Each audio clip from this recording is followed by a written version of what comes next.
Hello guys, welcome back to my channel, and today I'm going to be talking about the Tecno Camon 20 as it's one of the latest Tecno phones. And this phone has just been released of recent. It has 3 cameras at the back as you see, and a very nice flash in a ring format. It has a USB-C, a headphone jack, plus the speakers on the bottom. It has the volume buttons and the power button, plus another speaker that shoots upwards on the top. This phone has a boxy design, and the back is in form of leather, so it has a nice back that gives a good grip while holding the phone, and it feels nice. It's like plastic in form of leather, but it's a good finish and a good touch. It's not a fingerprint magnet at all, though the sides are fingerprint magnets. And this phone has a 6.6 inch AMOLED display that has 1080 by 2400 pixels, which is 20:9 ratio. So this is a good display on this phone. It has a front facing punch hole camera, which is a nice touch. And this phone, straight out of the box, it comes with Android 13, so they did add a good touch on the OS, and the icons are a little bit vivid.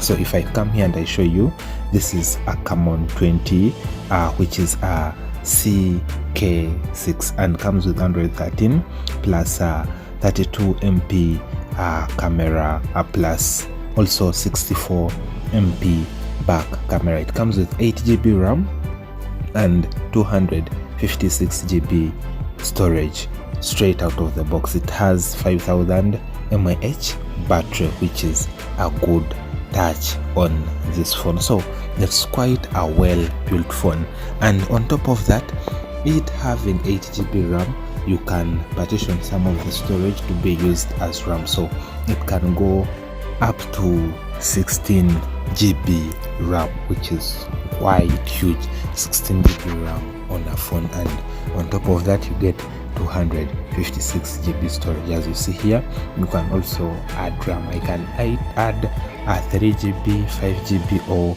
8 GB depending on what I want, or your own preference. So if you add 8 there, that means you'll be getting 16 GB RAM storage. And this phone has an in-screen fingerprint reader. So Tecno this time added an in-screen fingerprint reader to the Camon series. The in-screen fingerprint reader was only exclusive to the Phantom series, but now it comes to the Camon series, and it doesn't use an ultrasonic. It uses an optical fingerprint reader, as it takes different images of your fingerprint, and whenever you touch on the screen, it will try to map out the similarities between the fingerprint and what you did register. So it's not an ultrasonic fingerprint reader, but it's a very nice touch on this one, and it's quite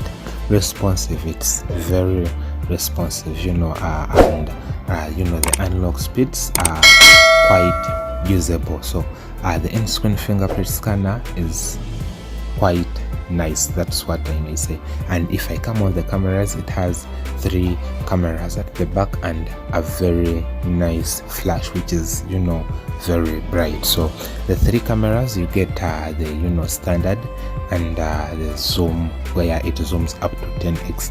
Now, one thing I was expecting on this one is to get the wide angle camera on this one, but apparently there is no wide angle camera. You get the 1x, and the way you zoom all the way to 10x, I was expecting to get a wide angle camera, as it's quite applicable in very many situations. But this phone takes decent photos.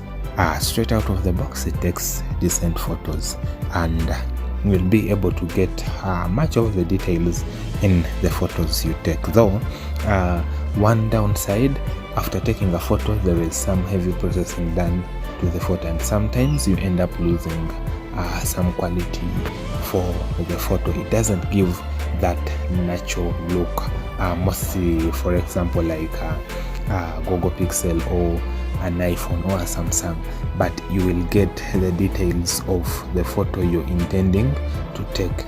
And if you zoom in to really close objects, you won't be able to lose your details. As you see here, I'm zoomed in to very objects nearby, and I'm still maintaining the quality of the photo.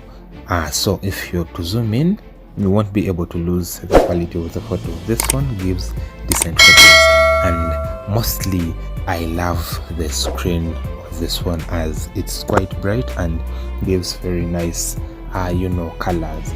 The selfie camera is also good, and it gives very nice photos. You won't be able to lose details as this is a selfie I'm taking, and when I try to zoom in on this selfie, I won't be able to lose details of the photo.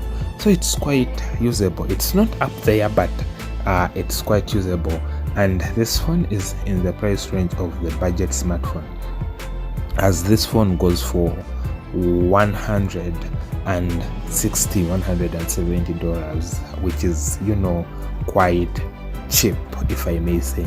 It's in the range of budget smartphones, and at that price range you get yourself a 256 GB 8 GB RAM, which is meant for the flagship phone. So currently my thoughts on this one, it's a well built phone, and Tecno this time round have tried to deliver, but the design never changed that much from the Tecno Camon 19.